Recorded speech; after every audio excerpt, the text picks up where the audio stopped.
Opa, tudo bem? Sejam bem-vindos a mais um vídeo do canal Paideia. Hoje para a gente falar do governo de João Batista de Oliveira Figueiredo, o último dos nossos presidentes militares e basicamente aí a derradeira da ditadura militar. Então fica aí, vem comigo, deixa sua curtida, segue o canal para a gente descobrir um pouquinho melhor sobre esse período e esse governo que marcou uma parte importante, o fechamento do regime militar. Então, João Batista Figueiredo assumiu, no lugar, ou foi o sucessor de Ernesto Geisel, também representando a ala branda, mais moderada do regime militar, e ele veio com a missão, então, de concluir o processo de abertura política. Já no seu discurso de posse, o Figueiredo vai deixar muito clara a mensagem e o objetivo do seu governo: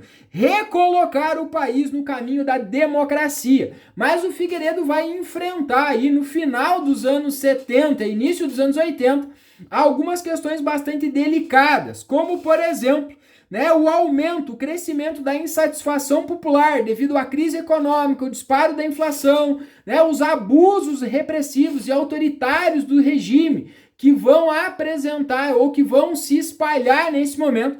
Então o Figueiredo vai ter que lidar com várias questões políticas e econômicas nesse momento. A inflação começa a disparar, nossa dívida externa chega a um valor absurdamente astronômico que vai trazer instabilidade econômica para o Brasil. Então a retomada da democracia era, de uma forma geral, vista como a solução para a crise econômica e política que a gente estava vivendo. Então a crise econômica ajudou a fortalecer o discurso da retomada democrática do país nesse momento.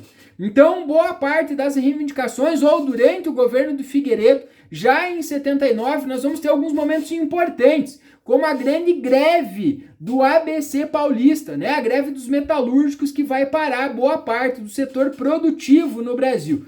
E aí os trabalhadores do Brasil que reivindicavam, em especial, exigiam aumentos de salário devido ao congelamento e melhores condições de vida e de trabalho, também entraram na luta contra o regime militar, cobrando por liberdades democráticas, por direito de organização, de greve, enfim, nesse sentido. Esta pressão dos trabalhadores com as reivindicações populares políticas vai fazer com que o governo então acabe cedendo e assinando em 1979 a lei da anistia, de uma forma geral, concedendo o perdão para todos aqueles envolvidos em algum tipo de crime contra a segurança nacional ou contra o regime militar. O grande problema da lei da anistia brasileira é que ela vai ser ampla e restrita.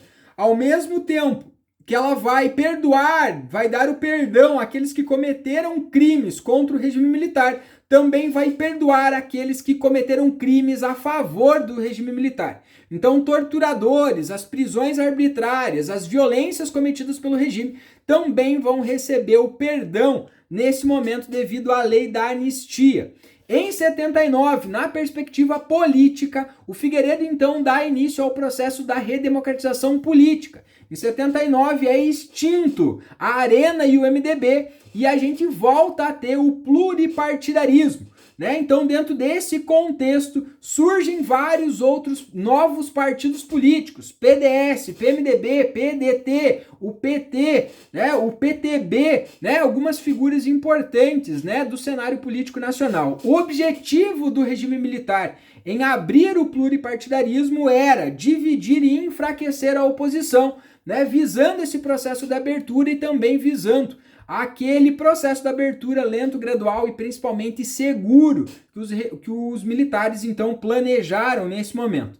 Mas mesmo com essas estratégias, mesmo com o pacote de abril lá do final, do governo do Geisel, em 1982 a oposição teve algumas vitórias importantes. A partir de 82, nas eleições, abre-se o direito de votar e de eleger democraticamente todos os cargos, executivo, legislativo, com exceção do presidente da República. Então nós voltamos a ganhar o direito de votar e escolher todos os cargos legislativos e executivos do Brasil, com exceção do presidente da República. Isso vai fazer com que a oposição tenha algumas vitórias em algumas cidades e estados extremamente importantes, elegendo para alguns cargos algumas figuras da oposição de destaque, como o Franco Montoro, o Leonel Brizola e o Tancredo Neves, algumas figuras aí importantes do cenário da oposição política contra os militares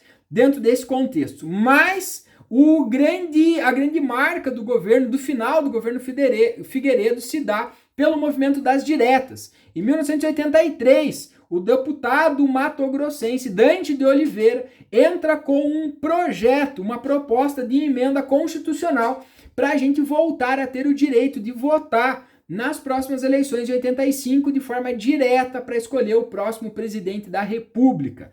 Este movimento vai acabar tomando uma proporção popular extremamente importante e significativa, com realização de comícios, passeatas pelo Brasil inteiro, recebendo então o nome de Movimento das Diretas Já, né? Gostaríamos de voltar a votar para presidente já, diretas já.